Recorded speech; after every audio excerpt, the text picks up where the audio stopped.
Ahoy, hoy, ladies and gentlemen. How y'all doing tonight? How is everyone? How's your week going? Sorry it's been a while. Yeah, I've been very busy, and I've been trying to catch up on sleep and be a responsible adult. It's been a long day today, too. But I promised a couple people that I would be on, so here I am. We got caffeine.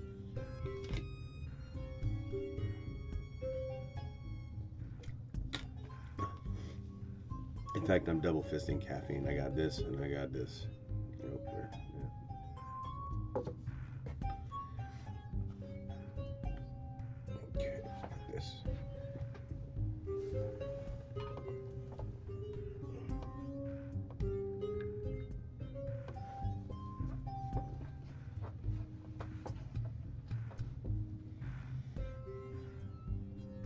I hope everyone can hear me. I got what's up, Bravo? How you doing?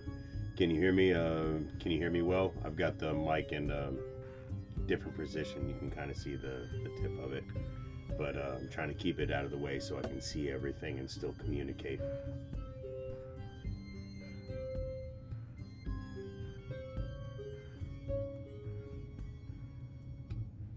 Also listening to some music on my television.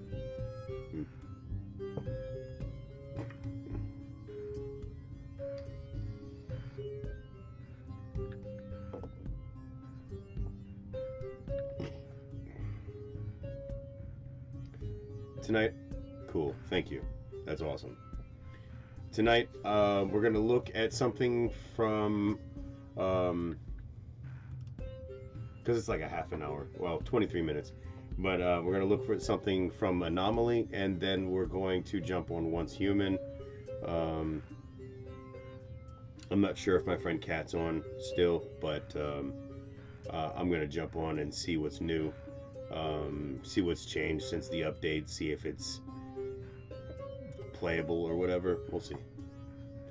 But try to keep the yawns out. I've been up since 9 o'clock this morning. It's been a long day. I've been on the road a long time. It's a good ride though. I'm not complaining about that at all. Oh yeah. These are in between pros. You can they're really good earbuds.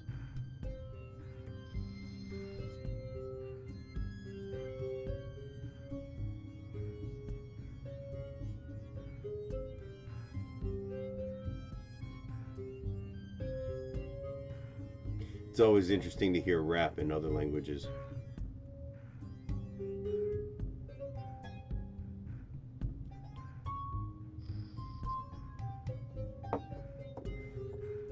Listen to the Cyberpunk soundtrack. Ooh, bass makes my ear itch though.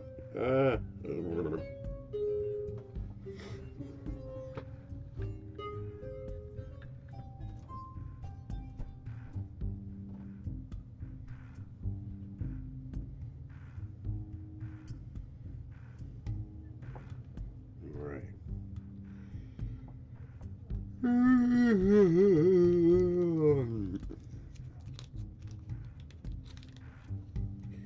So I've got some flour here. It's called Crack Bolo. It's green crack, I think, crossed with Bolo Runts. So it's being interesting.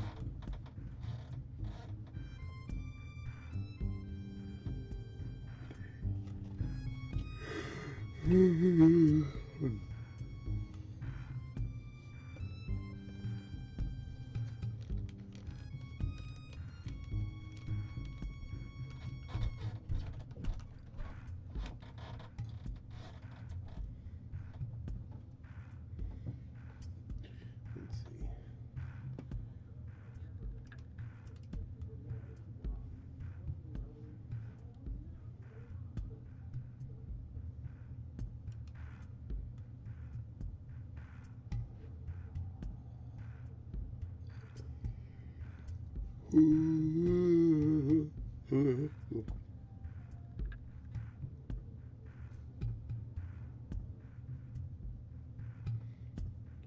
Also, shout out to one of my viewers on YouTube.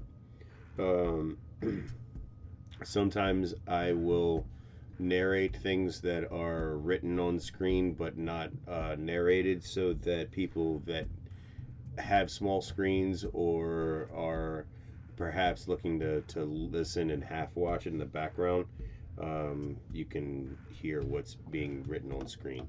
And Mike, if you're out there, thanks for appreciating when I do read. I will keep that in mind more.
Sorry, just packing a bowl, getting ready for the festivities.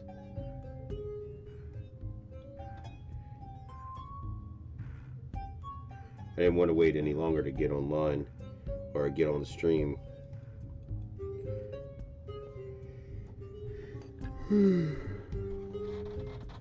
But the show must go on.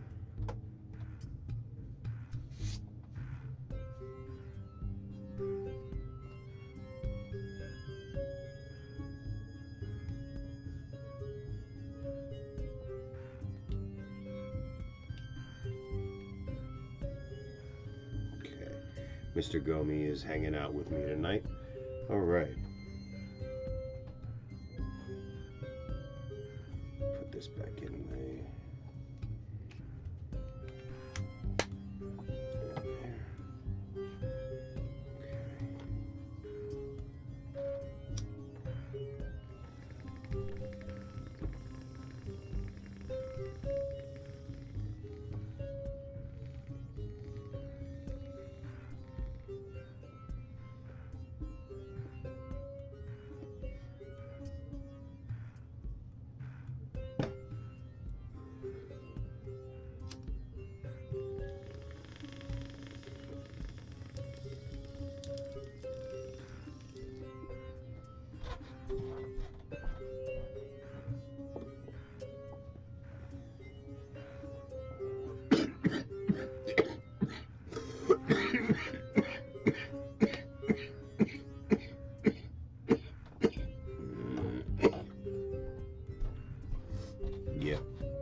That was a good hit flower.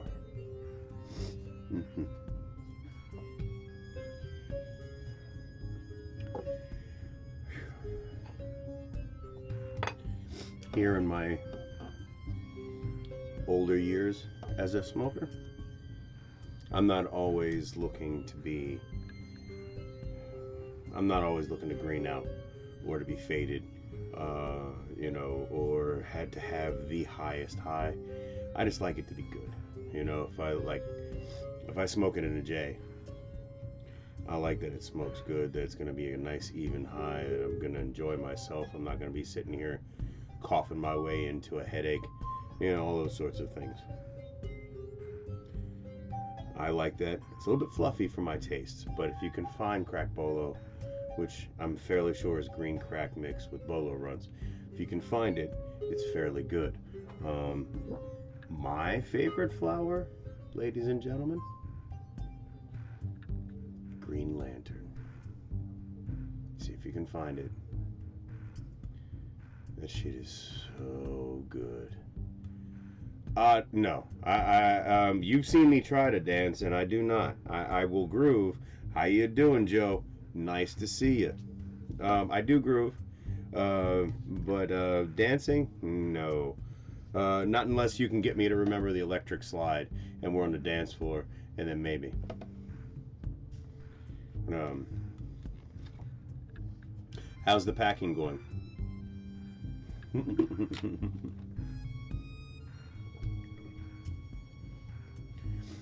Also, if you're looking for something crazy to watch, Mr. Joe, we're getting ready to get up on some crazy shit. So, sit back, relax, ladies and gentlemen, and we'll get underway. All right, got that up.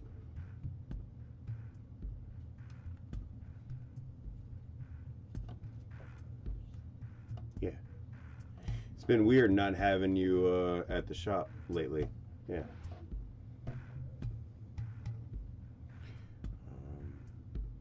Let's go. Yeah. Okay. Okay.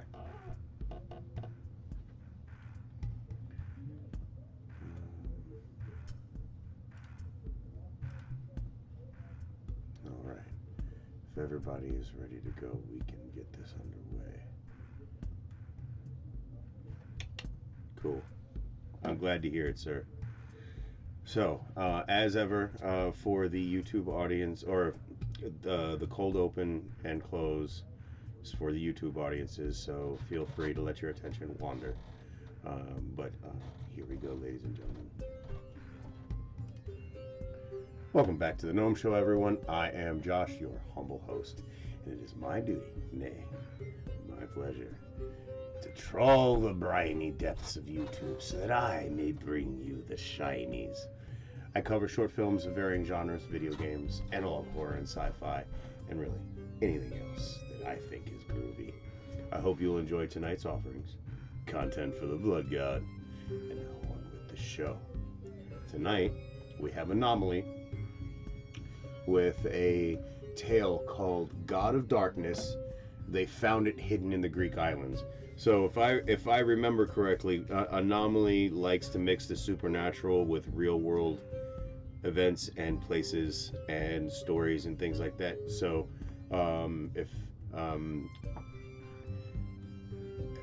enjoy. That's all I really have to say.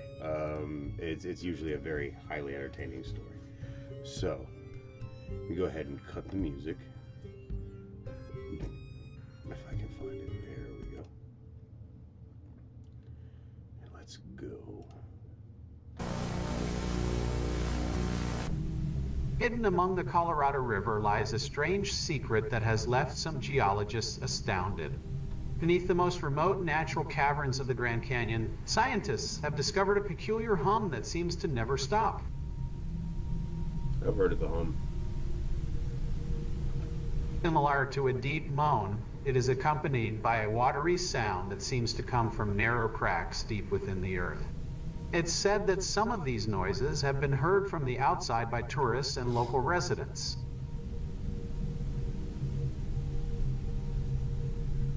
Despite explorations locating these enormous cracks, entering them has been impossible.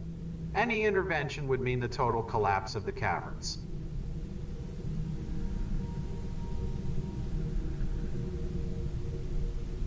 There we go, looking for things we shouldn't be, but you know what I'm saying? Like, you know... The majestic island of Crete, known as the jewel of the Aegean Sea, captivating for its natural beauty, its deep connection to the history and myths of ancient Greece. This corner of the world has mainly gained its fame as the home of the Minotaur, an anthropomorphic creature condemned to roam the labyrinth built by Daedalus until death. Around this island, as in all of Greece, there are thousands of other land masses often overlooked by tourists and locals. Likewise, some of these haven't even been registered on official maps due to their curious geological activity. Scientists aren't surprised that some of these, due to tides and plate movements, rise for a few days only to disappear for weeks or even years. This is the case of one of those islands, one that covers a sixth of the size of Crete. considerable in size compared to many that are just rocky accumulations over the sea. This island, designated G57, was discovered in 1979 by American satellite activities. In the context of securing underground bases near the Middle East, this island was a key target for a surprise infiltration, considering the conflicts that would follow in the coming years. In 1995, after identifying one of the 4 to 5 year cycles when the island appeared, a solo agent was sent with the mission to document the place with descriptions for reports and photographs. This documentation remained confidential under an agreement between the Greek and American governments until 2018, when, due to the Greek economic crisis, a group of Turkish hackers attempted to destabilize national information systems. Among the nearly 1,500 financial documents leaked, a few pages and photographs that had remained hidden and encrypted in this category came to light.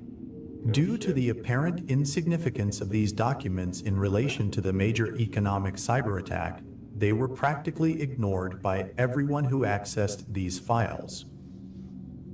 These same files were shared in various forums in Turkey, Albania, and Azerbaijan, where extensive discussions were held about the authenticity of these photographs and reports.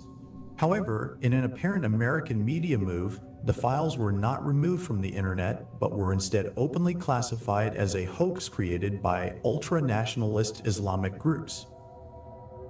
Although the response seemed to be an effective way to dissuade any attempts to delve deeper into the investigation of those documents, a series of seriously questionable and inexplicable events occurred if these files were indeed false. Brent Öztürk and Kerem Karakurte, 2 of the Turkish hackers who worked hard to highlight the documents about the investigation of G57 Island, were arrested by Interpol and have been serving sentences in the United States since 2022. They were charged with violating confidential American material and improperly distributing documents of the highest national and international security.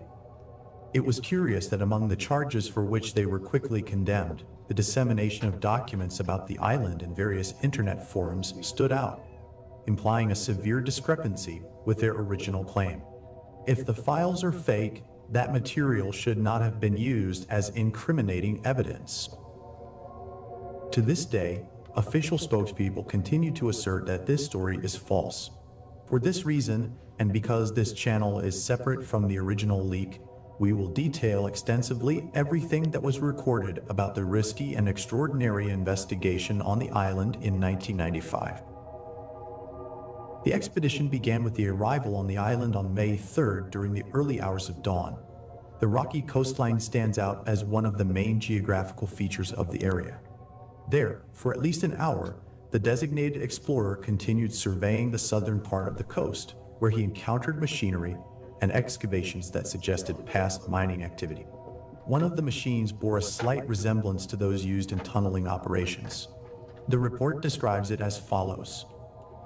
I found a series of metal artifacts with a notable degree of rust about half a mile north of the coastline, relative to the landing point. Significant activity has been detected in the first mountainous zone, with objectives yet to be determined.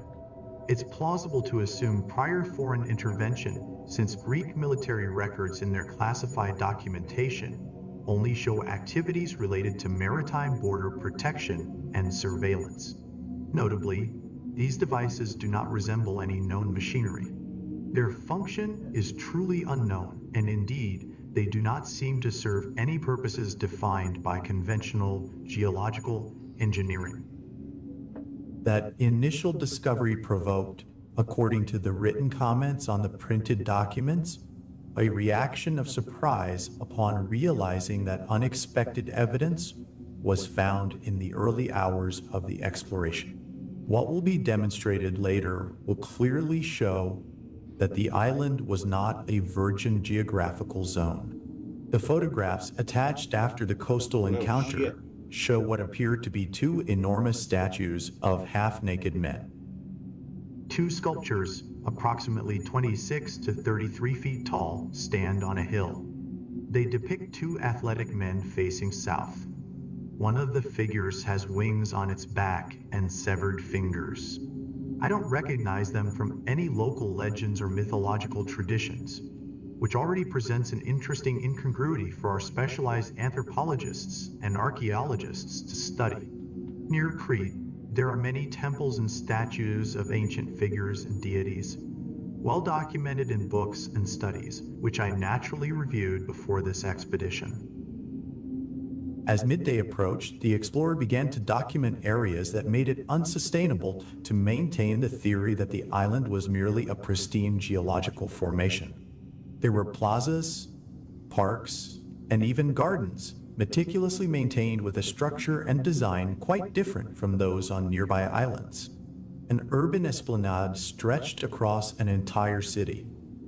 However, the whole site was completely uninhabited, and the cleanliness of each location suggested that whatever had lived there didn't interact with them. Additionally, a strange quality of the parks was the metallic appearance of many trees, which, from certain angles, resembled the reflection of the element mercury.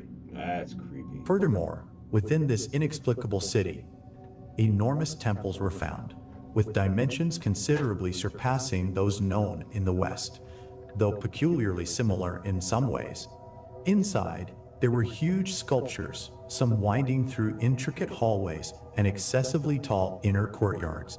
The explorer's comment reads as follows: I have observed highly peculiar temples where the available space is occupied exclusively by enormous pillars.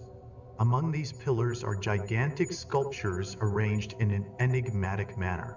They appeared to be solely human arms of incomprehensible lengths encircling the pillars.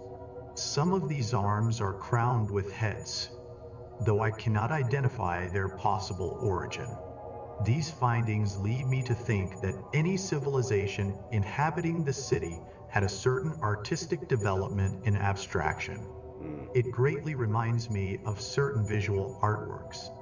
However, I remain intrigued by the cleanliness, orderliness, and pristine condition of everything. Considering that this island remains submerged for years and resurfaces only for a few days, corrosion from the sea's salinity doesn't seem to be a problem here. That's also very Near creepy. sunset, presumably the following photographs were taken, depicting what resembled doorways of houses built with adobe or certain lightweight materials typical of antiquity. All of them bear marks of a claw, as if they were some kind of distinctive feature that couldn't be determined. Furthermore, the interiors were in complete abandonment. In fact, each house inside was more akin to a kind of storage room than a dwelling. Unlike the island's public spaces, where everything was immaculate, these were dirty and filled with sand. The walls were in poor condition and excessively damp. The low temperatures inside were another unusual characteristic, especially considering the season and the lingering oppressive heat near dusk. Next to these houses, in their surroundings, according to the explorer's records, were endless hectares of sites resembling Western cemeteries. These places stood out for their bluish tones and a series of entrances to tunnels that delved deep into the rocky terrain. The explorer's report states the following: This cemetery is extremely strange. It gives me a sense of unease that at times prevents me from making a report with the necessary concentration. There are countless nooks and tunnels here leading to more passageways. I counted at least 20 in the hour and a half I was here. At times, the cemetery seemed to merge with the settlement. The final known phase of the expedition had a particular objective, suspected to be an improvisation by the designated agent. The official route and instructions had tasked him with a superficial sweep of the island. However, this increased interest is understandable as the mission completely changed course once the mining facilities were discovered on the coast, and naturally, everything subsequently found. The agent decided at dusk to venture into one of the underground passages located in the cemetery area. His notes recorded sensations of exploring amidst the perceived safety due to the obvious absence of people or animals that would have emerged during the day. Before entering, the agent made sure to photograph some of these passages, categorizing them by their shape and narrowness. Following are a series of photographs described in a straightforward manner, lacking specific characterization for each. Additionally, there is no written clarification regarding the route taken by the agent. It is suspected that, based on subsequent information, these images depict sections that were traversed in no less than 2 hours. I won't have a chance to explore all these intricate corridors. I don't understand how this can be possible. Here are structures and engineering designs I've never seen before, and I don't believe exist anywhere else in the world. I've touched some of the walls and found that ones made of stone slowly transform into viscous substances and then become smooth and as soft as plastic. There are entire hallways where streams of liquid gold flow. What kind of technology is this? It frankly leaves me impressed. A single, incomprehensible photograph exists in the record showing the agent's self-portrait in complete darkness. Nice to see you. Behind him, walls with intricate golden designs are illuminated by sources not described. The expression on his face, as analyzed through photographic analysis, is more than unnatural. I probably definitely want to see you on Friday. In fact, specialists noted in an addendum to declassified files that while the man in the photograph bore a striking resemblance to the agent based on a military physical traits registry, he definitively was not him. I'll be playing some the latest records, according to the timestamp, seem unable to explain themselves. Among them were found a series of figures with humanoid features, but in a state of complete petrification. Initially thought to be human remains, certain anatomical characteristics revealed significant differences. Most of these figures were trapped in narrow rocky spaces covered by what appears to be a solidified current of what was once a bluish liquid substance. The question naturally arises as to why there is such limited information about this event, considering that beyond the agent's report, there could have been a much more detailed testimony later on. Several hours after the agent's solo arrival, when the mission should have ended, the awaiting vessel at the extraction point realized something was amiss. A larger contingent subsequently ventured onto the island in search of the agent.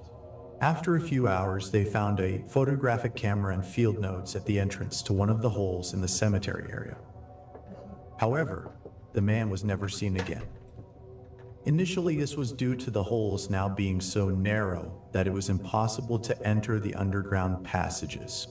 Moreover, 22 hours later, the island began its immersion process, taking with it the agent's body and life. Oh, shit. Whether this story can be proven or not depends exclusively on those who can finance a trip to the islands near Crete and conduct the supposed calculations of the cycles in which this mysterious island emerges from the sea. However, even if it may not correspond exactly to this location in 1954, what is now known as Albania, in the mountains, specifically at the ruins of a small fort, a series of texts of invaluable historical material were discovered. Dated to around 800 years old, the French investigative team that came across these manuscripts verified that the sections dedicated to Balkan history were completely consistent with other writings from that period. To their greater surprise and interest, pages were also found dedicated to previously unrecorded stories about religion, mythology, social behavior, and reflections of ancient sages and rulers.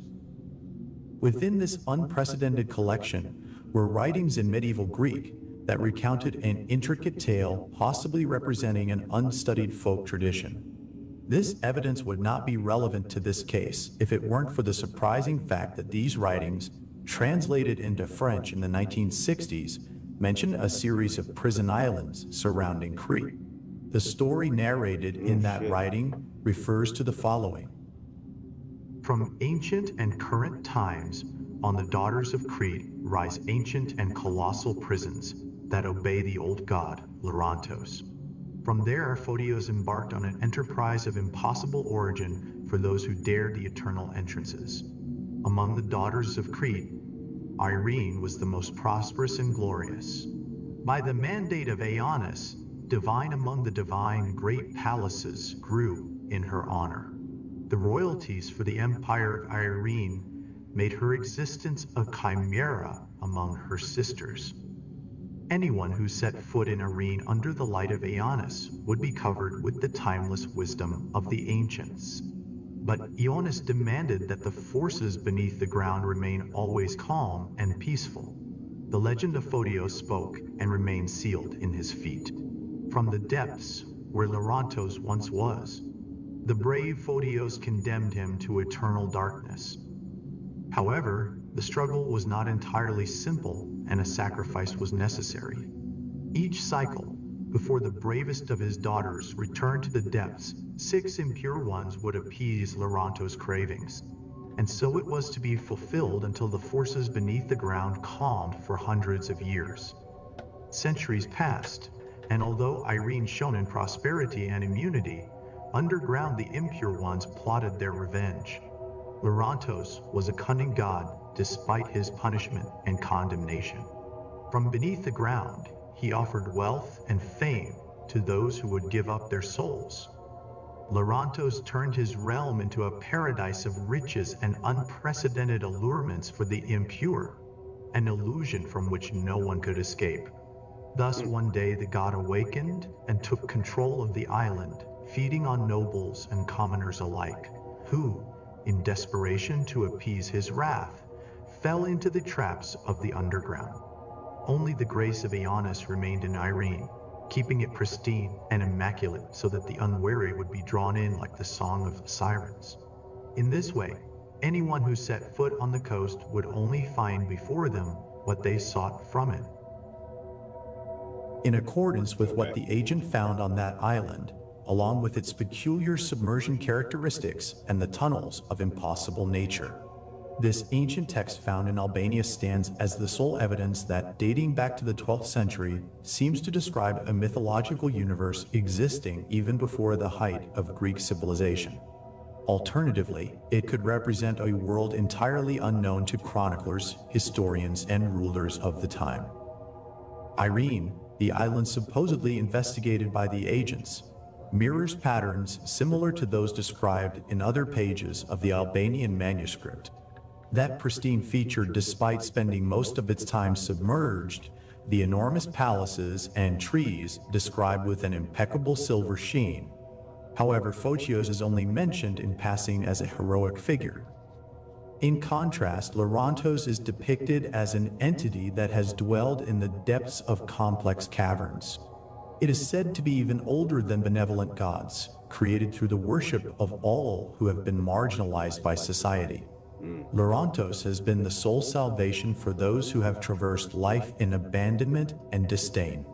Additionally, it is noted that Lerontos was born alongside the impure, anthropomorphic beings resulting from early failed crosses between humans and other races, as well as humans born without a soul.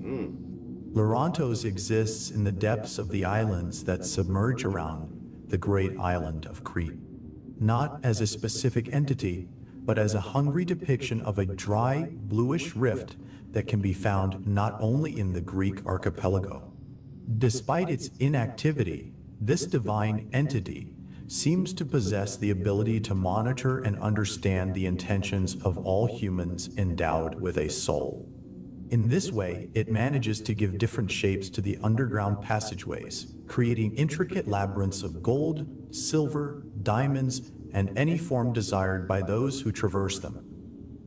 Something that perhaps cannot be confirmed but can be suspected through writings is that, over time, from Lerontos' rifts emerged a creature half man, half animal, tasked by the god himself to watch over its interiors. During certain moments in history, when it was impossible to find the 6 impures for sacrifice, it was customary to bring thieves, swindlers, and traitors into the cavern. Thus, it was necessary to prevent them from escaping or plotting against Lerontos. It has been thought that this creature could be the Minotaur or some primordial beast. The text suggests that at an unspecified time, Irene, the daughter of one of the island's rulers, known for her attributed divine gifts, was unjustly taken into the caverns, possibly as a political revenge. Irene, with her human soul and divine essence, upon being engulfed by Lorantos, gave birth to an infamous creature that could only survive in the depths of the island.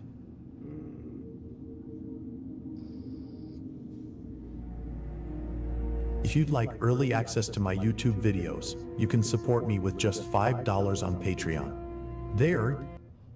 Well, there you go. I told you, mixing supernatural with like real history and places. That's Anomaly. Go check his stuff out.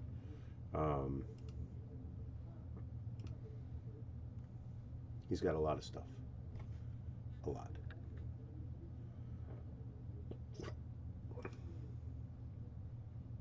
A lot. A lot. So go check it out. You won't regret it. That being said, be safe, be happy, be healthy. I love you all. Like, subscribe, share, all that kind of good stuff. And I'll see you in the next one.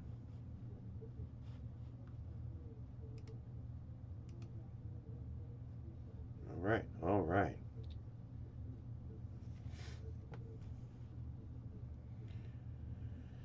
So that was Anomaly with God of Darkness, mixing Greek mythology with the supernatural and a good story. I don't really care for the AI narrator, but other than that, it was fairly good. There's also this right here that I want to take a look at.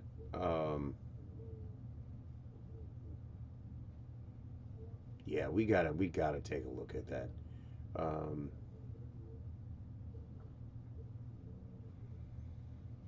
I will return in about, I don't know, 5, 6, 7 minutes. I'm gonna go get some fresh air real quick. Possibly try to get rid of the yawns. We're going to come back, check out Aether Experiments, and then we're going to do some Once Human. But I need to. I also need to go and check a couple messages, so I'll be right back.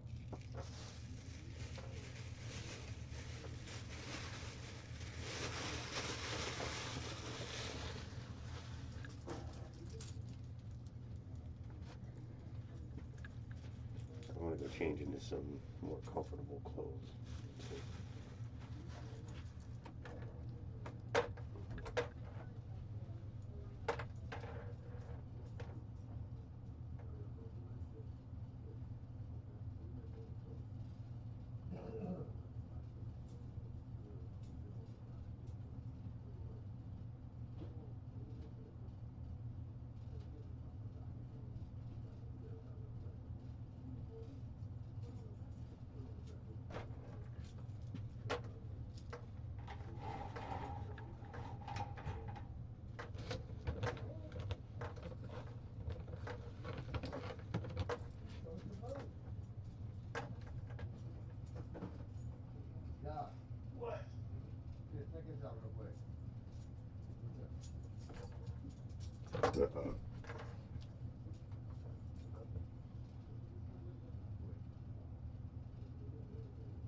Oh shit, saved the boat. Motherfucking Reagan did. Fuck around and find out.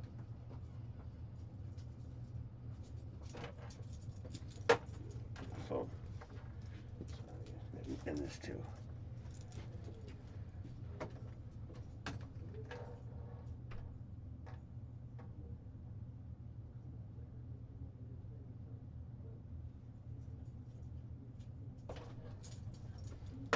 My apologies, I don't know where the fuck my manners are.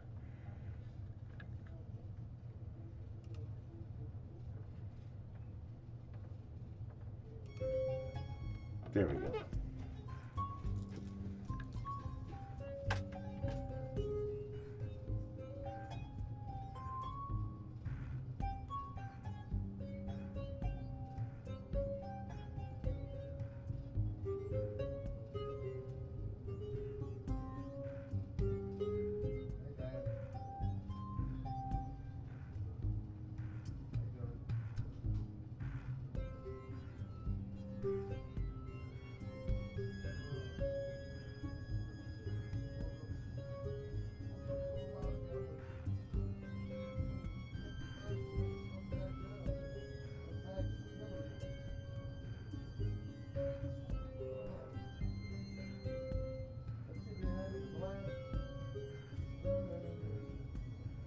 things I just saw more fiction.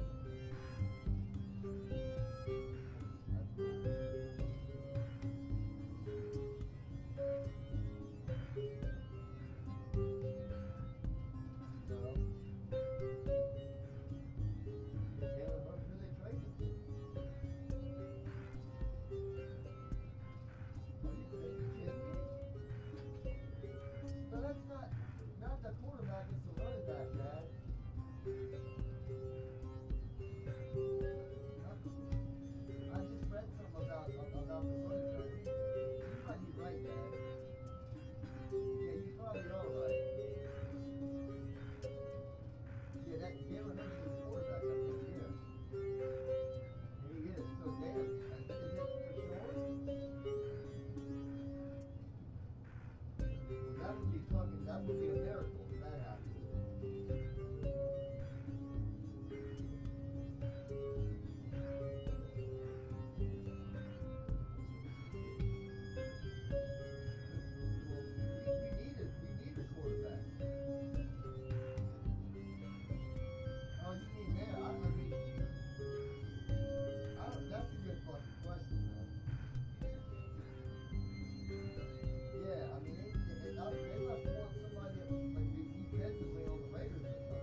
Sorry guys, I had to get my other kitten in here to get so she can get fed. Still made it in time. 37 seconds. Not bad.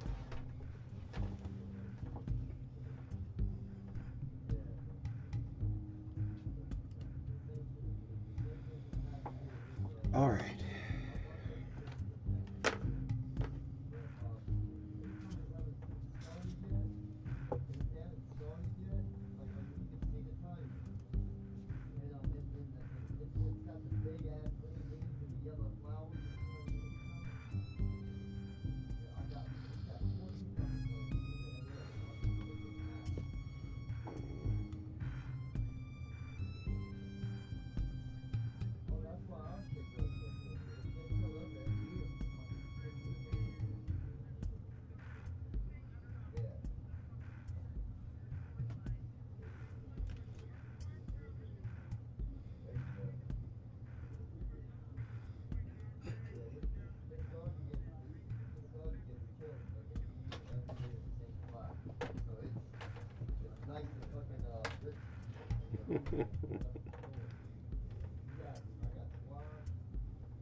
All right.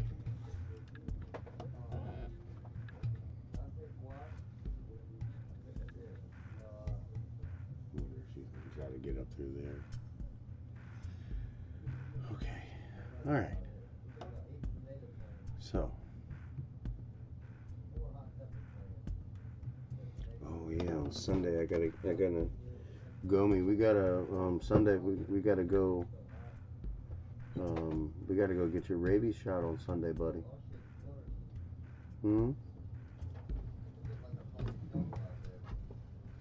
Fairly sure I know where his cat carrier is. I think it's in the living room somewhere.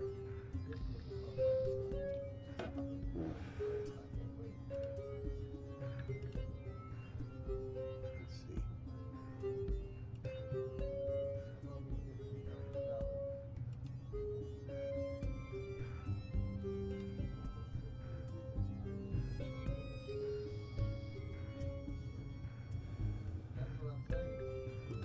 There we go. Everything looks good. Okay.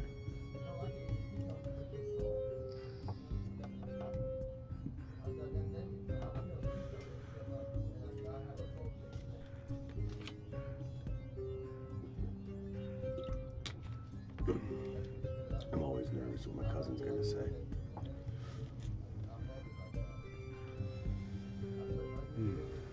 All right.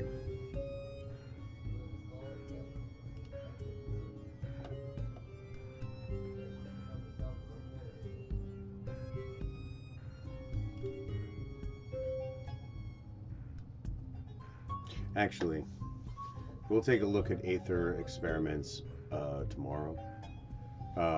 We're actually going to check out one more long form. This is the oldest unsolved Zelda mystery.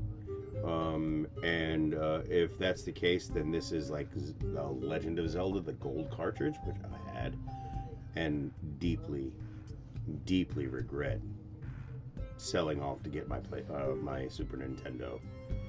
I deeply regret it. But c'est la vie. But we're going to check out the oldest unsolved Zelda mystery from Monster Maze. Go ahead and like and subscribe. All right. So you know the drill, guys. Let's roll. Welcome back to the Gnome Show, everyone. I'm Josh, your humble host, and it is my duty, nay, my pleasure, to trawl the briny depths of YouTube so that I may bring you the shinies. I cover short films of varying genres, video games, analog horror, and sci-fi, and really anything else that I think is groovy. I hope you'll enjoy tonight's offering, content for the blood god. And now on with the show. Tonight I have the oldest unsolved Zelda mystery. We're gonna find out what that is. I hope it's an 8-bit. She ate. I hope it's an 8-bit mystery because that is the one I most fondly remember. because I stopped messing around with Nintendo after a certain time period. But other than that, I'm highly interested, so let's go check it out. This is the oldest unsolved Zelda mystery by Monster Maze. Cut the music. I apologize for all the noise and my noisy kitten. Is he in your room? I bet. Yeah. Okay, cool. Let's boogie.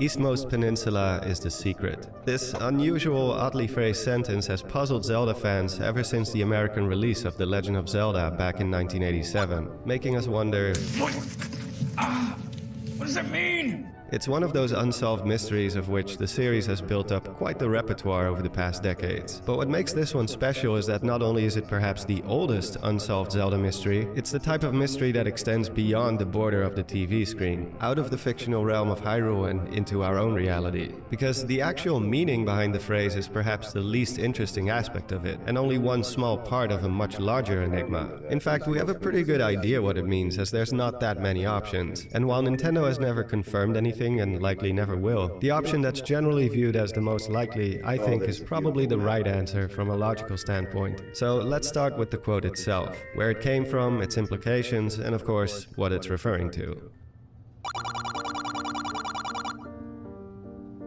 So throughout your quest to save Hyrule, Link will receive a plethora of items, upgrades and hints from various friendly NPCs, mainly these old men and women hiding inside caves and dungeons. The most famous of course being the old guy who gives you the first sword and says, "It's dangerous to go alone, take this," which is arguably the most iconic moment in Zelda history. Now aside from handing out lethal weaponry to little kids, many of them will instead clue you in on puzzle solutions, where to find better gear, how to beat certain enemies, that kind of stuff. And while a bit cryptic on occasion, some of these hints can be quite helpful, especially when combined with the information inside the manual. The Eastmost Peninsula quote is one such hint, and for many players it's likely one of the first pieces of info they will stumble upon, because the old guy who utters the phrase is found in level 1, the first and most accessible dungeon in the game. Now, those who know their Zelda history will notice that the quote I'm showing here is actually the revised version and not the original. The original text famously features a typo in the word peninsula. In fact, most versions of the game feature this mistake. The original, the Game Boy Advanced version, the GameCube, Wii and Wii U ports, so on and so forth. It wouldn't be until the release of the NES Classic Mini 30 years after the fact that they finally decided to correct it, and every port since uses the revised text, including the Switch port. If you're a real stickler for language, you'll also know that Eastmost is not actually a word, and is likely a bastardization of Easternmost, which is a real term. In general, the sentence has that clumsy, uncanny syntax which was quite prevalent in video games of this era. You know, the type where you sort of know what it's trying to convey, but no native English speaker would ever phrase it like that. But we'll get back to that later. First, let's talk about what it means. Eastmost or Easternmost is pretty self-explanatory. It's the furthest to the east. Peninsula, besides the inferior sequel to Train to Busan, is a landmass that is mostly surrounded by water but still connected to the mainland. So it's almost an island but not quite. A wannabe island, if you will.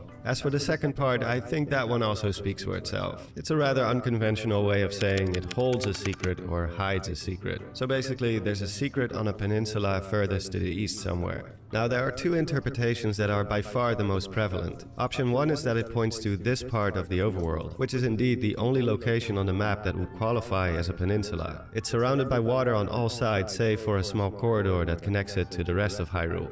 Option 2, which is a little less popular but still brought up quite frequently, is that the so-called peninsula is referring to the location of the Triforce piece inside level 1. The reasoning here is that since the Triforce piece is located in the room furthest to the east, and this part of the structure also protrudes from the dungeon at large, in a way you could consider it sort of a peninsula. There's also the notion that the majority of the old men you find inside dungeons will provide some kind of clue that's relevant to the dungeon you're in, be it a hidden pathway, something related to the dungeon item, the weakness of an enemy or boss present in said dungeon, etc. The final argument used to support option 2 is that the old man uses the word secret, and allegedly whenever the word secret is used, it often correlates to a Triforce piece. Now, as you may have guessed, I do not subscribe to option 2, for a couple of reasons. First and foremost, the idea that the word secret is mostly tied to the Triforce piece is a bunch of baloney. Secret is probably the most prevalent word in the entire game, and it refers to all sorts of things. The entrance to a dungeon, secret rooms, rupees, the properties of an item, the location of an item, everything's a secret in this game. In short, the idea that the word secret is somehow tied to the Triforce is kind of a false positive. And the same goes for the notion that most, if not all of the old men's hints correlate to the dungeon they're found in, as I can think of at least 4 where that's not the case. My second problem is that it would be a bit strange to waste an entire hint on something that doesn't need to be pointed out, especially in such a cryptic way. Because first of all, that's what the compass is for. Its one and only function in this game is to show you exactly which room holds the Triforce piece. And in this case, the compass is found just a couple of rooms over from the old man. Level 1 is also not exactly the most complicated dungeon to navigate. There's only 3 directions to follow, and all of them are straightforward. One leads to the old man, one to the bow, and one to the boomerang, boss, and Triforce piece respectively. That's it. Lastly, the whole peninsula thing, it just doesn't make a lot of sense to me. Sure, if you squint your eyes and pretend that all the black parts of the screen are water, then sure, it's a peninsula, I guess. But you gotta admit that it's a bit of a stretch and a rather odd terminology to use to describe something like this, even if they were being cryptic on purpose. To me, option 1 is simply the more logical choice, and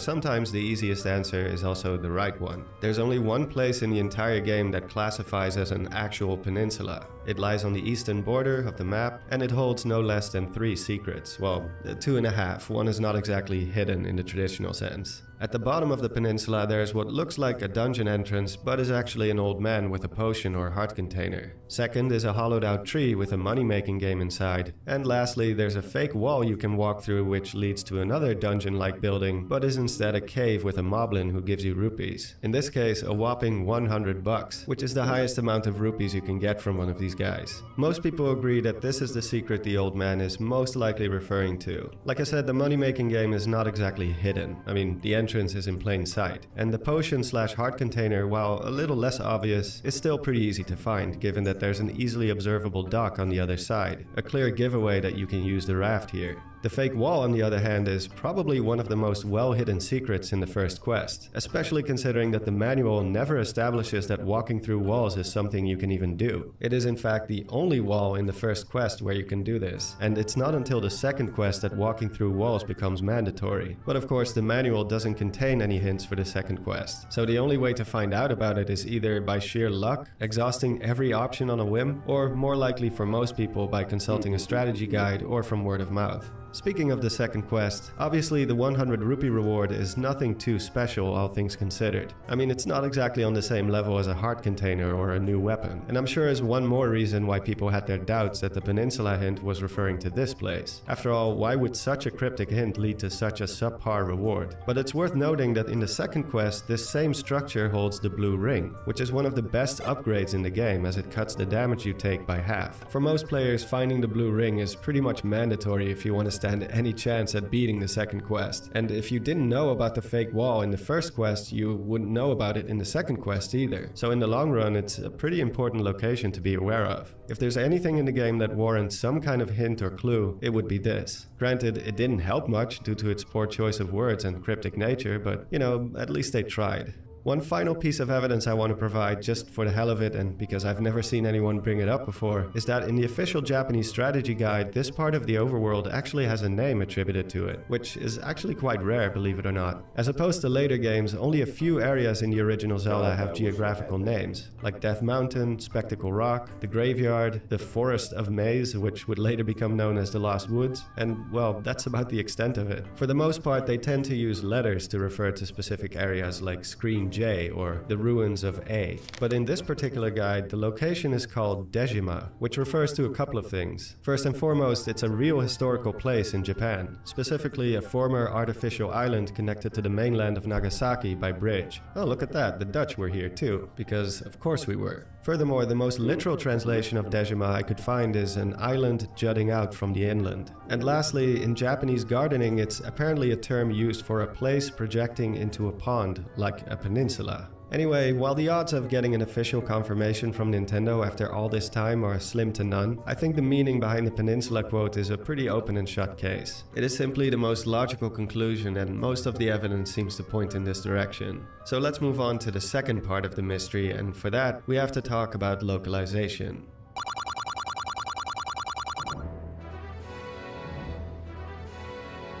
Despite being regarded as an absolute classic, the game is pretty infamous for just how bad the localization is. To be fair, this was the case with a lot of foreign video games of its era, so people tend to look past it, especially since the amount of text in these games is pretty minimal. If you grew up watching AVGN, you'll be all too familiar with the many legendary translation and spelling errors plaguing the NES library. Now, in the case of Zelda, which is only available in 2 languages, most of the translations are pretty harmless. Sometimes it lacks some of the nuance, but when compared to the original Japanese, it generally does convey the same information, or at least it tries to. It's also worth noting that at least some of the odd phrasing can be attributed to the limitations of the hardware. I'm not going to get too technical here, but apparently text was actually one of the more memory-intensive elements in video games back then. So technically that extra N in Peninsula is actually doing more damage than just being a typo. Because of this, text had to be kept short and concise. It's comparable to how news headlines are written, which is called block language. Even the original Japanese text does not use conventional kanji, but rather a simplified version of Japanese known as katakana. There's also the fact that Japanese often requires fewer characters than English to convey the same information. Of course, it doesn't explain every questionable word choice, but it does highlight at least some of the struggles the translators had to deal with during localization. That being said, there's a few instances where the differences in the writing cannot be chalked up to a simple mistranslation, or even misinterpretation. Instead, they are flat-out rewrites of the original Japanese. One famous example is the old man who says, "10th enemy has the bomb." For decades, it was a complete mystery what this hint even refers to, and that's because it's tied to a very obscure part of the game's coding. Eventually, people discovered that if you kill 9 enemies and then proceed to kill a 10th enemy with a bomb, all without getting hit a single time, you can force a guaranteed bomb drop. There's not a single mention about this mechanic in the manual or in any magazine or strategy guide, which is why it remained a mystery for so long. Only through the advent of ROM hacking and rigorous testing was the mystery eventually solved. Now, part of the confusion came from the fact that in the Japanese version, the same old man says something completely different, namely to search for the lion key. And there are more examples where the Japanese and English text simply do not match. And as you may have guessed, the Peninsula hint is among those texts that were rewritten as opposed to mistranslated. In Japanese, the old man in level 1 basically says that you cannot use arrows if you run out of rupees, which is a piece of advice that actually makes sense, since the bow is found in level 1. So not only is it relevant to the dungeon you're in, it helps you to understand how the bow works, which is a little counterintuitive. But the Peninsula hint doesn't do that, and just like the 10th enemy has the bomb hint, it left players confused more than anything. Now, there is one example where the rewrite is justified, which is the hint from the old man in level 5 who points out that certain enemies are weak against sound. This refers to the pulse voice enemy, which on the Famicom can be insta-killed by yelling into the microphone on the controller. Oh, shit. NANI?! I just spent 4 hours on that joke. No, seriously, 4 hours of painstakingly animating a cartoon blob just for a 5-second clip. Why am I like this? Anyway, yeah, the NES controller doesn't have a microphone, so obviously the hint is completely useless here. Thus, it was replaced with a different hint. Secret power is said to be in the arrow, which, depending on who you ask, can either refer to Ganon's one and only weakness, the silver arrows, or it's a convoluted way of saying that the same enemy, Pole's voice, are weak against regular arrows, though I'm leaning more towards the first option. Funnily enough, they did forget to amend this in the manual, which still says that Pole's voice hates loud sounds, but at least in the game, the change made sense. However, this is the exception. All the other rewrites are questionable at best, and more often than not only add to the confusion as opposed to clearing things up. The most egregious example is when the English version takes a hint from level 7, replaces it with a hint that doesn't exist in the Japanese version, then moves that original hint from level 7 to level 8 instead, but then doesn't include the original hint from level 8 somewhere else in the game. And this was a pretty important hint too. It tells you to look for the arrows in level 9, which is another reference to the silver arrows, in this case where to actually find them. Because of this change, many Western players didn't even know to look for the silver arrows in level 9, and this place is an absolute maze with many optional areas. I can only imagine the frustration kids felt when they finally got to Ganon after all that hardship, only to find out that he's basically unbeatable. And to add insult to injury, the manual hasn't been updated to accommodate for this now non-existent hint either. And while we're on the topic anyway, I might as well go off in a brief tangent, because during my research I noticed they made quite a few of these mistakes back then, where they constantly mix up different versions of the game, or show screenshots from older builds, or feature these weird discrepancies in the translation. I mean, just look at this for example. This is an official Legend of Zelda strategy guide, published by Nintendo themselves no less. It's actually the English equivalent of the strategy guide I showed earlier, you know, the one that talks about Dejima. It is the only official English guide that exists for the game as far as I know, and one more source I decided to scour through in hopes of finding something conclusive about the Peninsula quote. Seeing as the Peninsula hint doesn't exist in the Famicom version, I didn't expect to find much in Japanese prints, so I figured that surely there must be some mention of it in the English guide, right? Like, I don't know, maybe an explanation behind these cryptic messages and what they refer to? And what do you know, it does indeed mention the old man in level 1. Quote, "A little old man is in room L and will advise you on how to use the treasure link obtained in level 1. It's referring to the original Japanese text. They didn't even bother to localize it for the American build specifically. Instead, they just copied the information from the Japanese guide one for one, not realizing that this hint doesn't exist in the English version. I don't know, this whole guide is a bit of a mess, to be completely honest. I mean, just look at this. Princess Zelda, afraid of the evil ruler, divided the remaining Wisdom of Triforce into 8 pieces. Wisdom of Triforce? However, Ganon possesses the power of Triforce. Oh my god.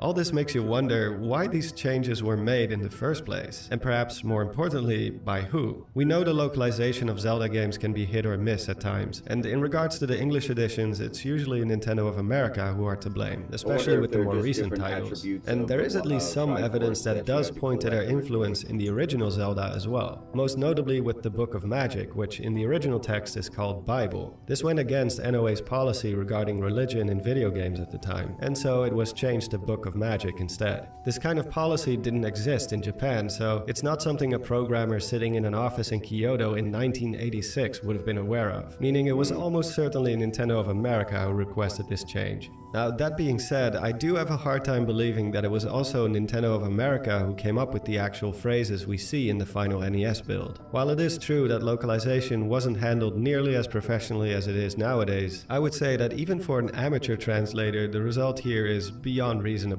I cannot imagine any native English speaker looking at these texts and thinking, yeah, that seems about right. And this is not some revolutionary observation or anything. Over the years, many people have suggested that the English texts were most likely not written by a native speaker. In fact, it has all the hallmarks of what some refer to as English, which is a somewhat derogatory term for mispronunciations of English words by non-native speakers, particularly from Asian countries. For example, one indicator is the constant mix-up between singular and plural, which is a concept that doesn't exist in the Japanese language. Now, the manual, on the other hand, does seem like it was translated in the US. Yeah, it's not perfect, but when you put it side to side with, say, Zelda Tips and Tactics, the manual is much more refined and actually reads like something a native speaker would say, for the most part. It also coincides with the policies regarding game localization back in the 80s. Many foreign games at the time would only receive a so-called box and docks localization, meaning that only the game's box and printed material like manuals would be translated abroad. Everything else, like in-game game text translations were, and I quote, sometimes literally done by a programmer using a phrasebook, and that there was a lack of awareness of the importance of using native speakers. And you know what? I wouldn't have it any other way. It's become a quintessential part of the legacy of 80s and early 90s video games, and blessed us with some absolutely legendary memes, like the ever-popular "All Your Base Are Belong to Us," which is a hilariously poor translation of the opening segment to Zero Wing, a game developed by Japanese game studio Toplan in 1990. The company has since clarified that the translation originates from one of their own employees in charge of export and overseas business. So yeah, safe to say it was a common occurrence back then. Something that's also important to know about this time period is that Nintendo of America as a company was absolutely minuscule compared to what it is today, and had very little say over the actual game development taking place overseas. It's estimated that around the time of Zelda's development, NOA consisted of only about 10 to 20 employees tops, some of which include legendary game tester Howard Phillips, video game executive Don James, and advertising manager and co-founder of Nintendo Power magazine Gail Tilden. And just as a fun fact, this little ensemble of early NOA employees was apparently known as the Nintendo SWAT team. And you thought Nintendo ninjas were scary. Now, the original version of my script featured a lengthy chapter in which I compiled all the evidence I could find that points to the developers being the ones who did the translating, not Nintendo of America. Like the fact that even the Famicom version has always featured a lot of English alongside the Japanese text. Not just UI stuff, but even the prologue is entirely written in English for some reason. And this has been the case since the early stages of development, long before work on the NES version started. However, me being me, I was hoping to find something even more conclusive. Something that could nail it down and prove beyond a shadow of a doubt that it was indeed the programmers who did it. And just as I was about to wrap up my script and start recording the voiceover, I got a message. A message that made this entire part of the script redundant. See, I actually reached out to Howard Phillips and Gail Tilden, since they both worked at NOA during the exact time frame The Legend of Zelda was being developed. Howard, as a game tester, was quite literally the first person in the US to not only play but finish The Legend of Zelda. And Gail was in charge of advertising and print, which also includes stuff like manuals. If anyone knows what the deal is with these texts, it would be them. I didn't really expect a response. I mean, to them, I'm just some random guy on the internet. But to my surprise, Gail did end up responding. And she confirms that yes, it was indeed the development team who wrote these texts. Now, she does clarify that NOA could request a change to something objectionable, but she also emphasizes that it had to be very objectionable, because for the team in Japan, going back into development again for significant changes was challenging. Now again, many people already suspected this, but to finally get an actual confirmation directly from the source is always better than educated guesses, I would say.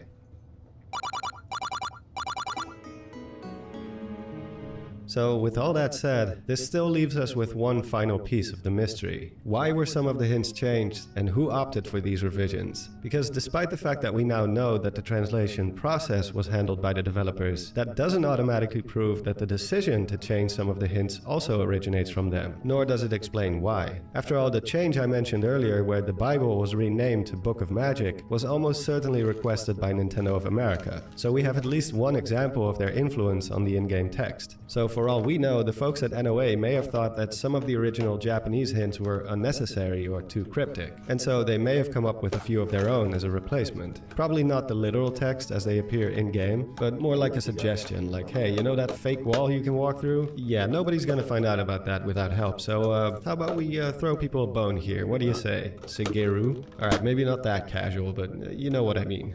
Now, as plausible as it may seem, I don't think that's what happened. In fact, I'm pretty sure NOA had very little to do with these revisions. I have a couple of reasons for this, but by far the best evidence in my eyes is the 10th enemy has the bomb hint. As I've pointed out, there's not a single mention of this mechanic in any American print whatsoever. And trust me, I checked. It's not in the manual, not Zelda Tips and Tactics, not even Nintendo Power, nor its precursor, Nintendo Fun Club News, both of which were famous for highlighting obscure tips, exploits, and glitches. In fact, it wouldn't be until 2013 that the mystery of the 10th bomb was finally solved, by fans through data mining, essentially. So how could Nintendo of America have known about this super obscure mechanic, let alone propose to put a cryptic hint about it in the US version, and then never bring it up anywhere? Remember, Nintendo Power was started by two of their own employees at the time, Gail Tilden and Howard Phillips. Had they known about this mechanic, they would almost certainly have featured it somewhere. Unless, of course, they didn't know about it, which wouldn't be surprising surprising. The 10th bomb mechanic is so obscure, so convoluted, that the only people who would have known about it back then are, well, the ones who actually programmed it in. One also has to ask if Nintendo of America, which again only had about a dozen employees, so miscommunication was likely minimal, if they were the ones who came up with these revised hints, why would they still choose to refer to the Japanese hints in the manual? It doesn't make any sense, unless of course the manual was already localized before they actually got their hands on the American build. Howard Phillips did state in a Q&A that he game tested the Japanese version first, before it was translated, and the earliest English prototype known to exist is a build from February 23, 1987, only 6 months before the American retail version and a full year after the Famicom release. What is the English prototype? Well, you're looking at it. Most of the footage I use is from the prototype. Bazinga!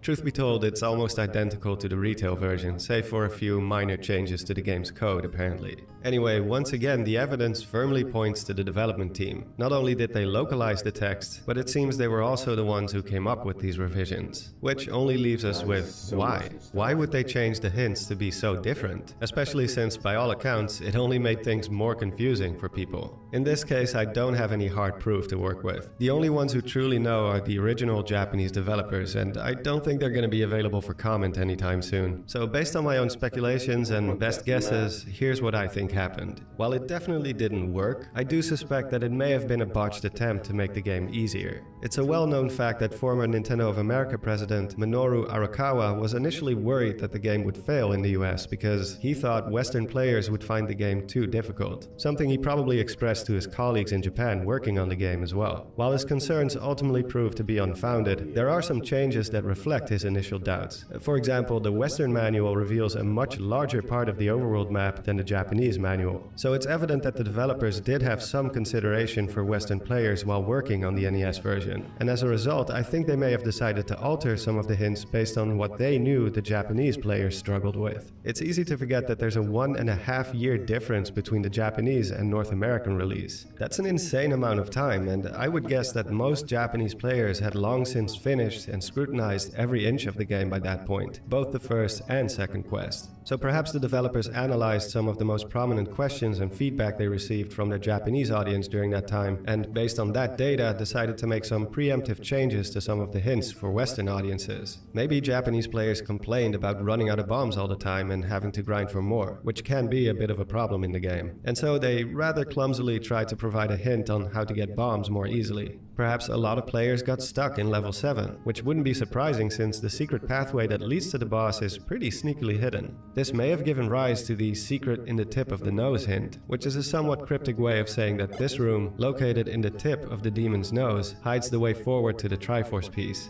And finally, as I explained earlier, I can absolutely imagine that many players were completely oblivious to the fake wall, and thus they may have decided to remove the hint that explains how the bow and arrow works, which to be fair is also explained in the manual, and in its place came Eastmost Peninsula is the secret, a clue that was supposed to make things easier, but instead only led to confusion.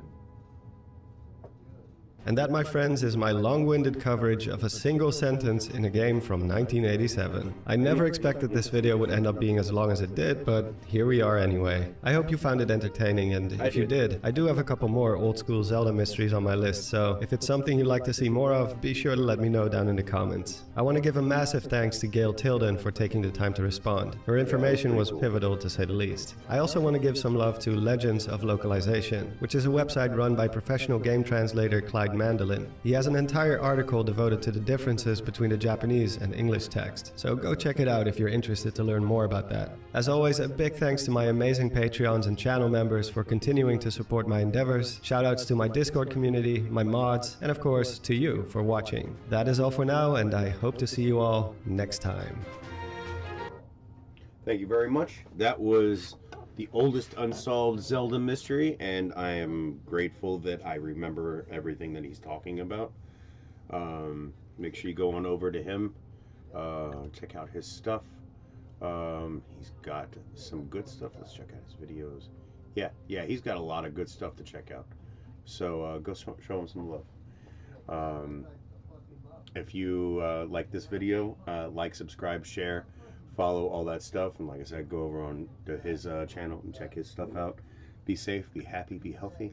I love you all. I'll see you in the next one. Yes. Yes. Oh, okay.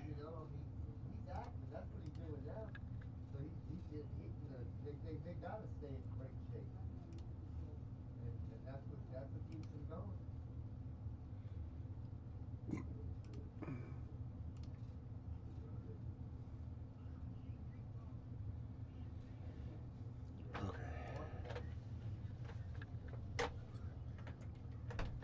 Everybody always wants to come in and out of my fucking room while I'm doing stuff.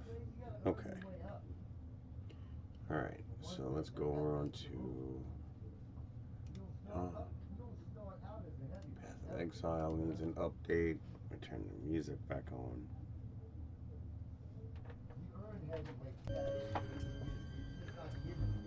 No, come on, man. Go on.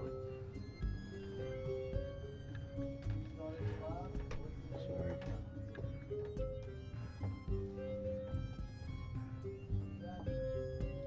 Be right back.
Comfortable? Path of Exile's updated. Fallout 6, 76.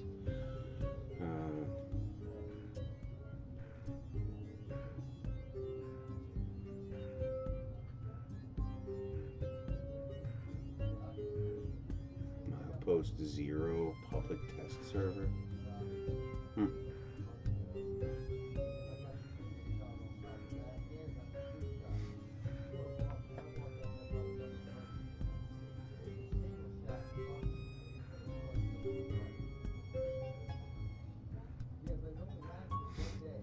I wait for this to update.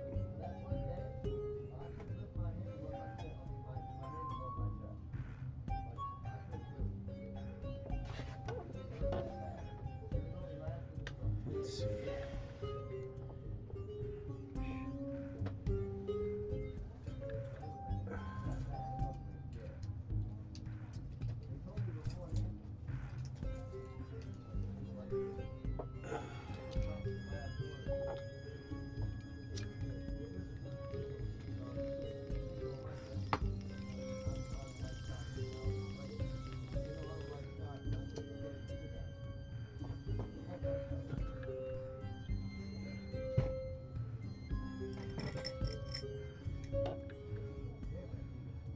Big patch.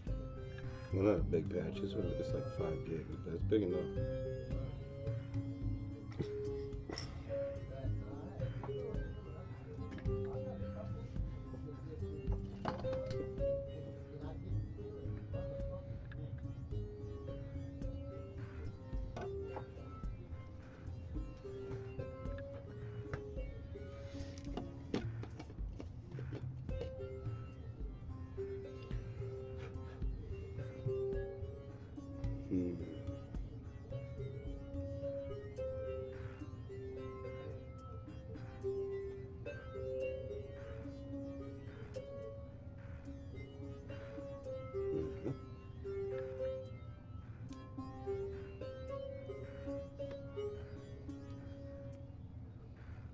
A nice bowl before we log into Once Human.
Theft is going up a lot lately, the last couple of years. One of those guys that stole the iPhones from the iPhone store and then tried to use them. I think they tried to use them. They tracked them right to wherever they were. That was funny.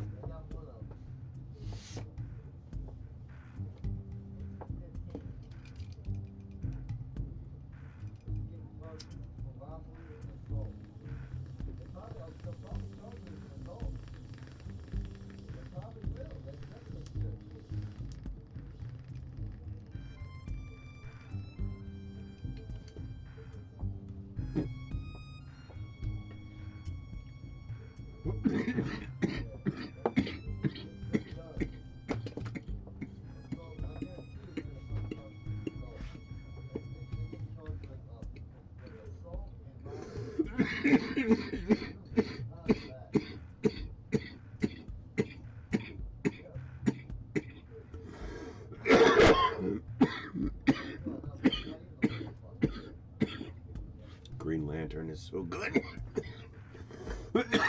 If you can find Green Lantern, go for it.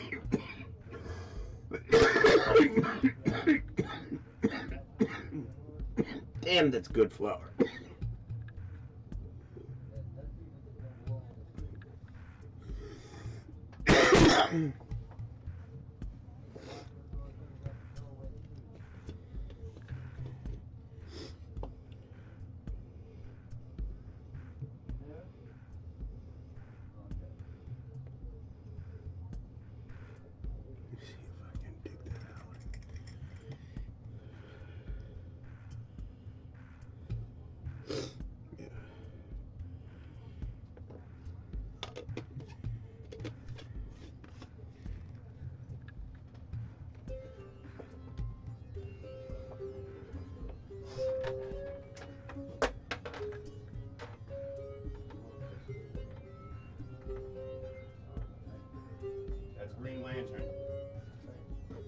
Smoke it now.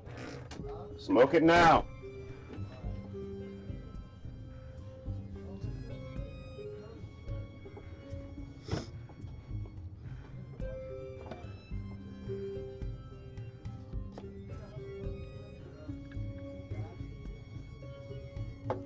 It's taking forever, Fallout 76. Holy shit.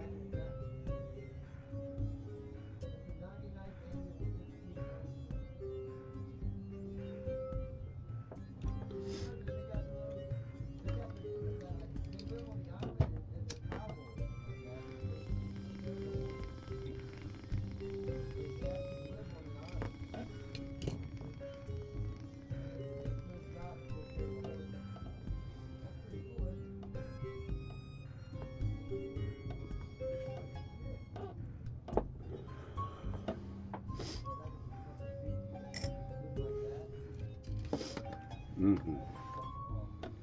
Oh my god. It's taking forever to install.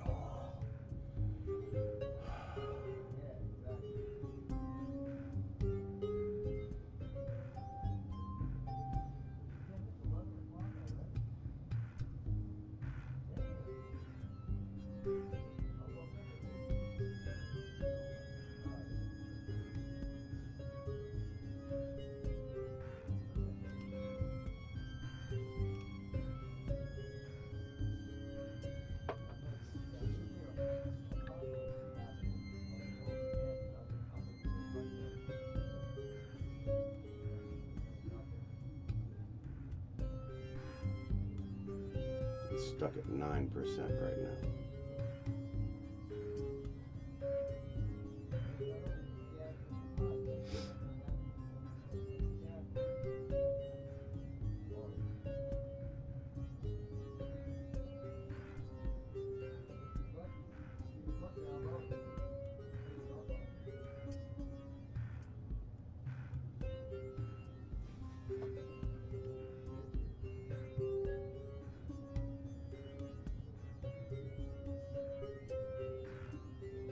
Oh, there we go. Okay, 26%. So it's just taking a minute.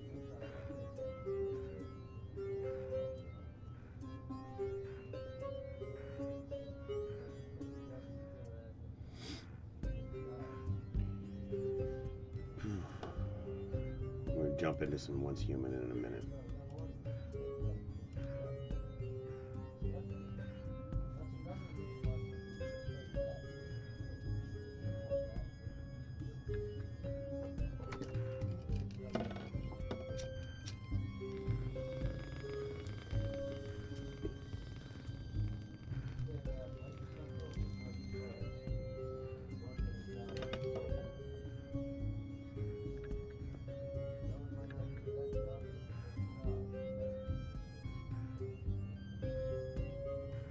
Green Lantern. Yep. Tastes just as good in a bowl as it does in a J.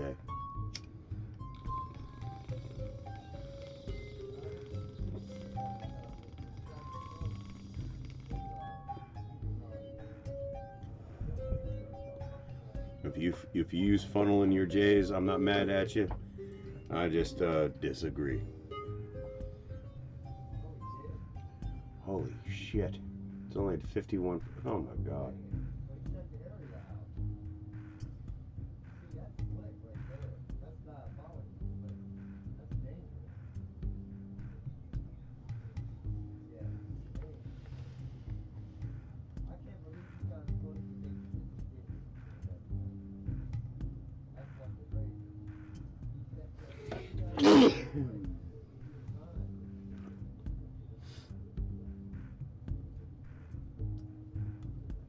I don't want to do anything until it's done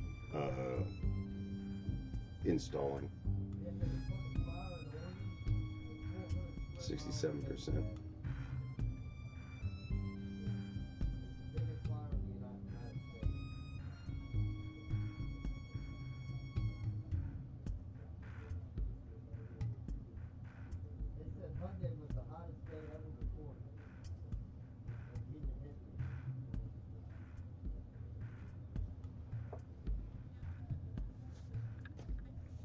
So if you can't see,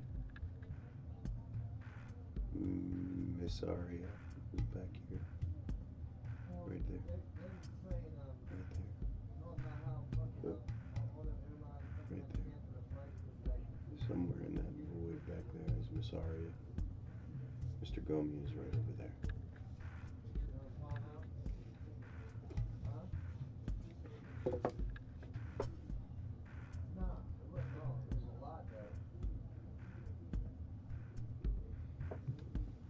$77%, 87%. Holy shit. We're moving now.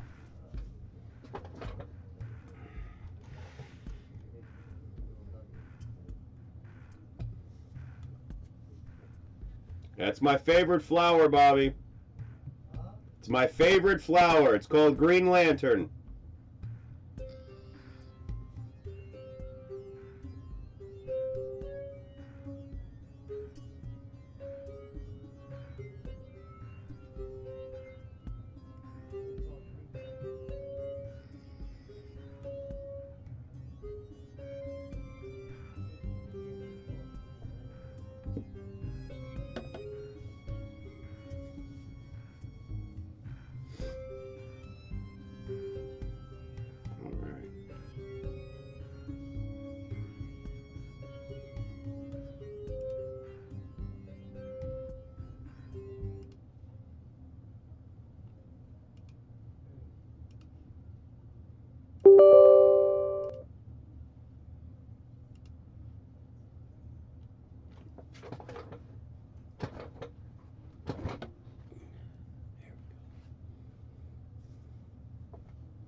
Gotta pick up Mr. Dion in the morning.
wonder if there'll be any stuttering with this.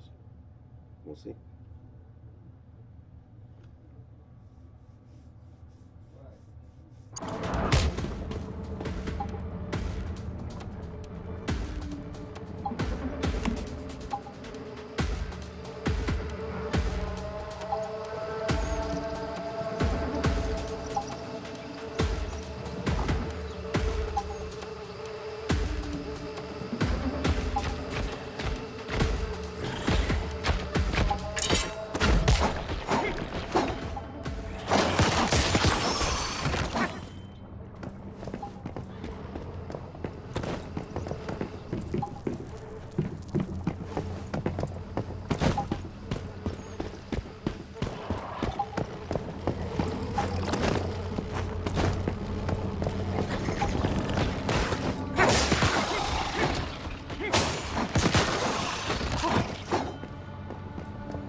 Stay close to me and your brother.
There we go. Yeah.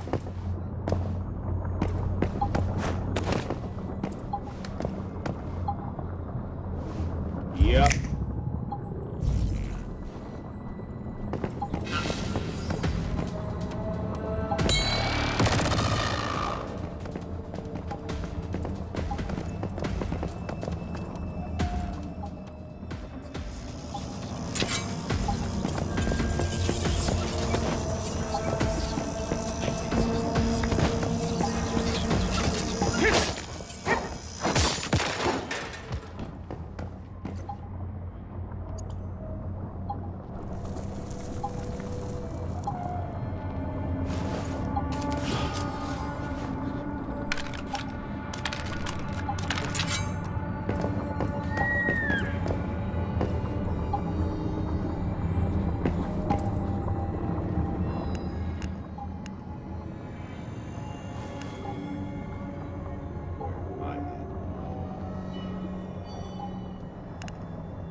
that looks, all of these look important.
More advanced gathering.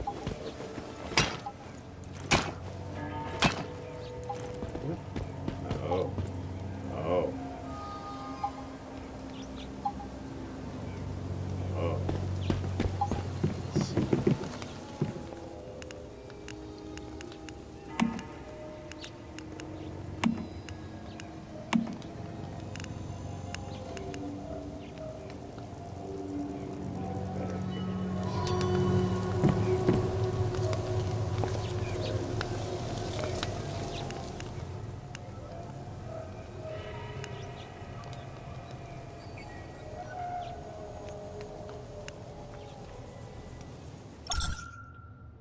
Let's go and craft some tools.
to go.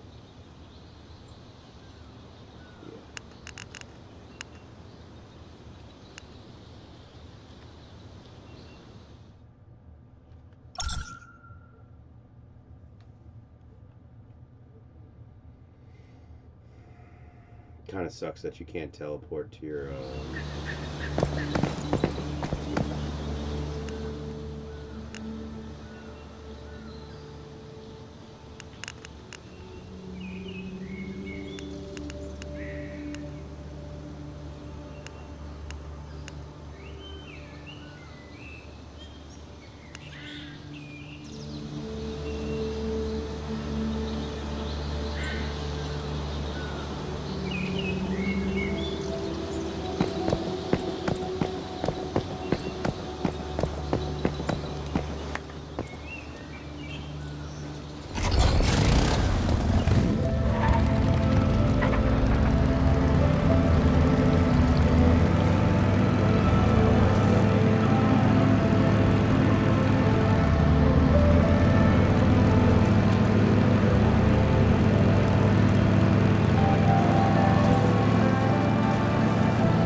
really.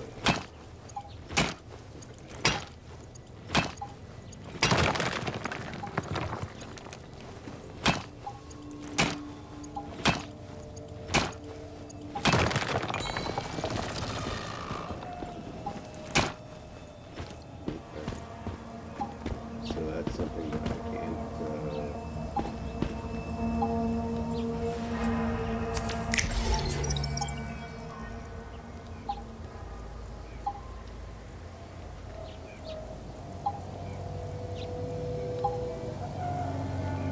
Oh, oh, that's cool.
Yeah, I heard. I saw the article actually.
is that thing? I've never seen a deviant with such a big head before. Damn, this fog is thick. Make sure it doesn't spot you. We need to try and dispel this fog somehow. Maybe we can find a way by searching the buildings around here.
Surprise. It's wild how the fog made it look 100 times larger than it actually was. Hopefully Lo knows what use this deviation can be put to.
tuna.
So I'm assuming that's Black Dog Island.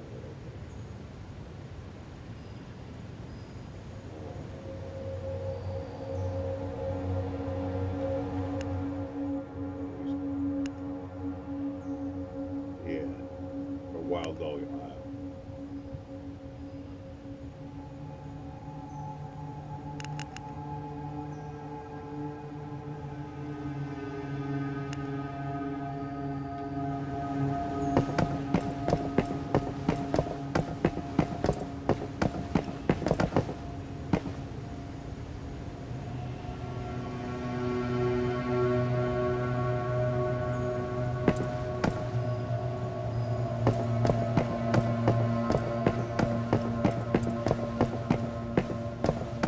Is that Wild Dog Island right there? Yes, it is. There's another one.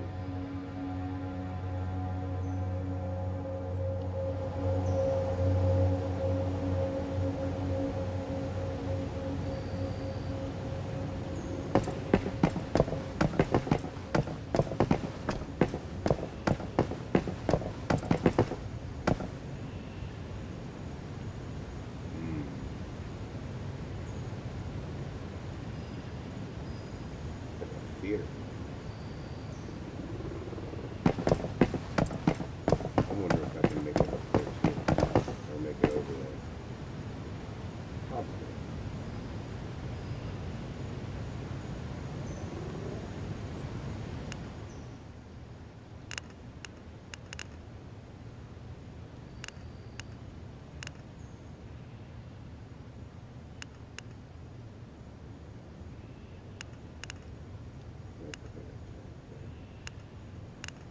Home. Home is where I picked up.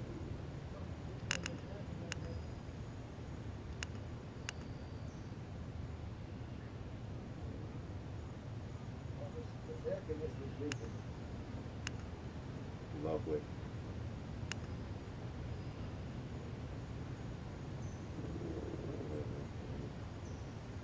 Find him.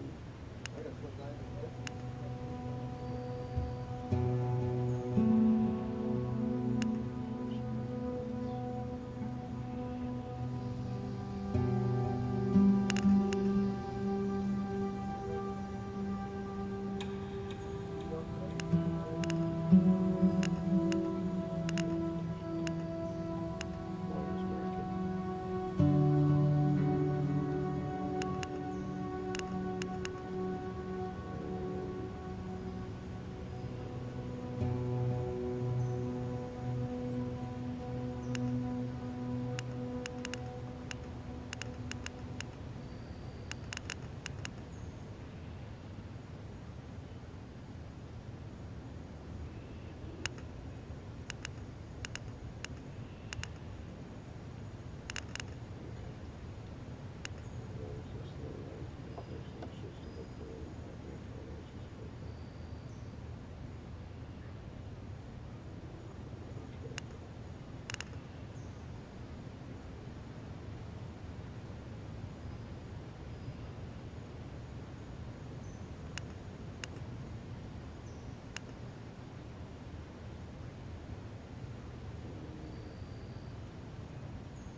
Alright, so I do need to go home. I might as well.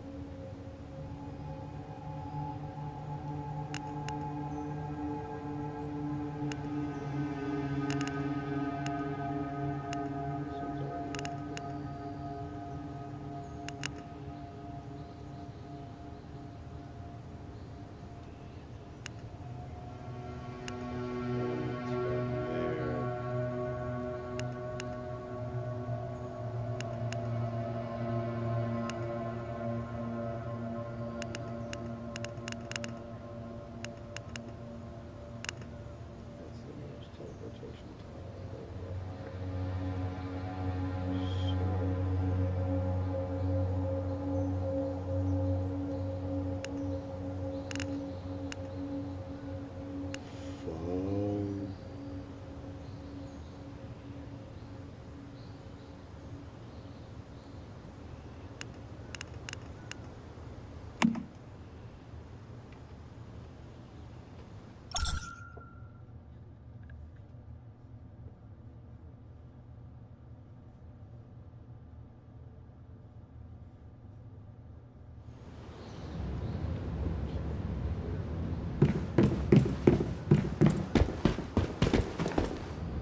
great! You made it back. Any luck?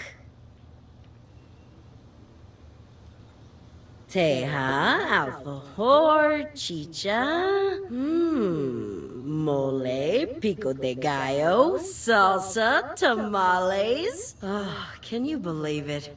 Just think of all the work that went into these dishes. Fine-tuning the process over generations, getting all the ingredients, marinating, cutting, cooking it, presenting it on the table. That's what our past was like, you know? That's what we lost.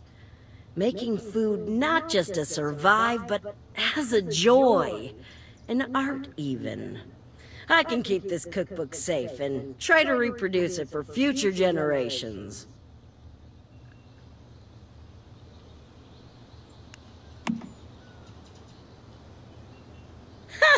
You're a good egg. Here, this is your reward. And why don't you also take this to brighten up your home out in the wilderness? Cool.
She looks a little young.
What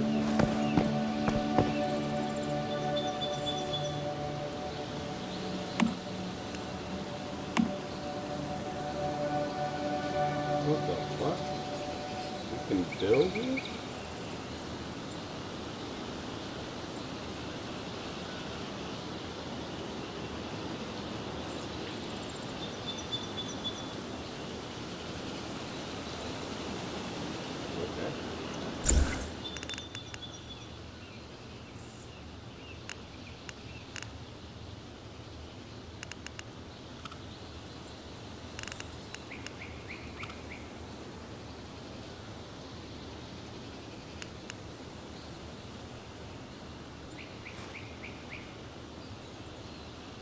That's kind of cool.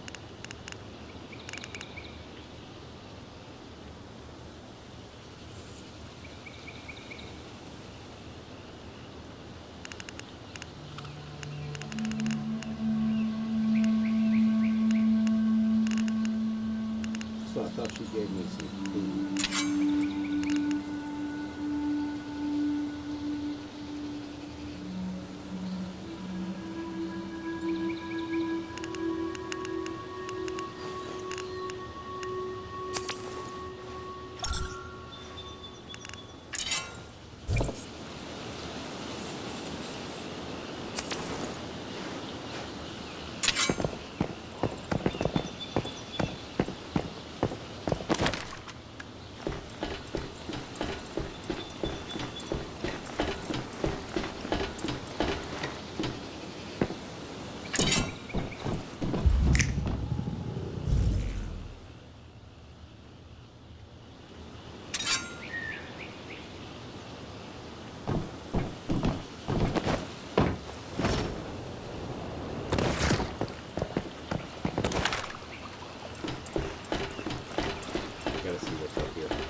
That's about it.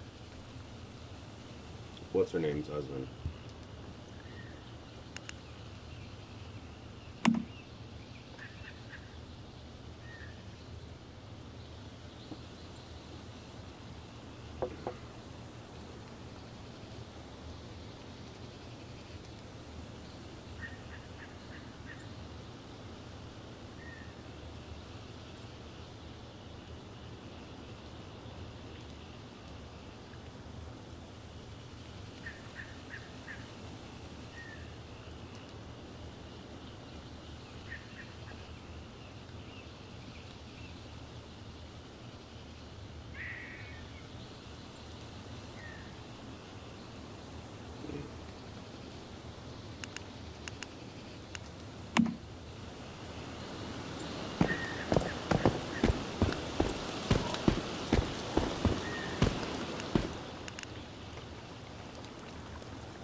How you doing, guys?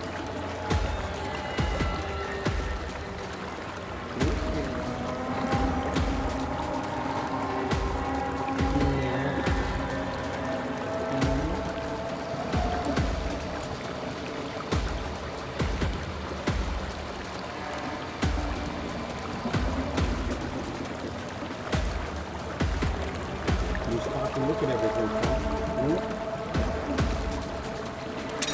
Still can't find this stupid Mystra crate.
My bad.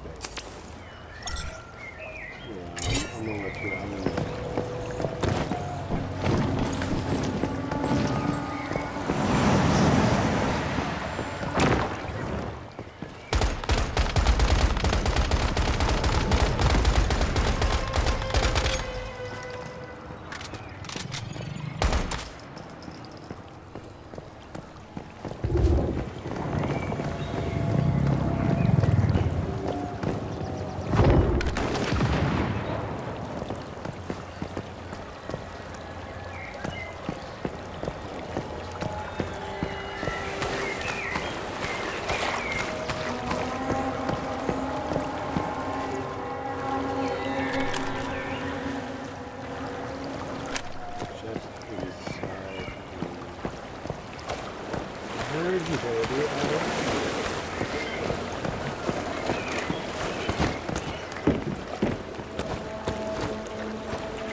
Okay.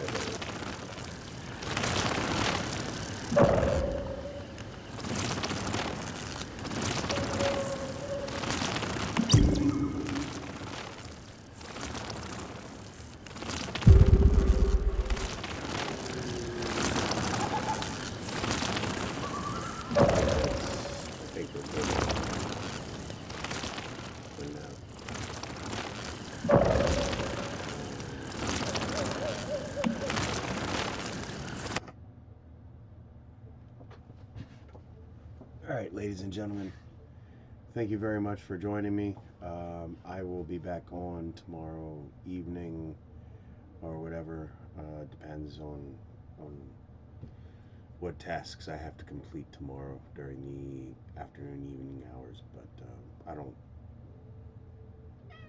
don't think anything outstanding is gonna happen tomorrow. So I should see you tomorrow evening.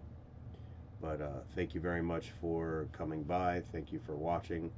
Hope you enjoyed my journey through Once Human. And we'll be back on tomorrow. Love you guys. Be safe, happy, and healthy. Like, subscribe, share, all that kind of good stuff. It helps out immensely.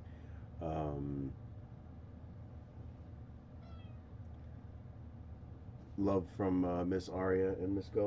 Gnome. Yeah, see you next time, guys.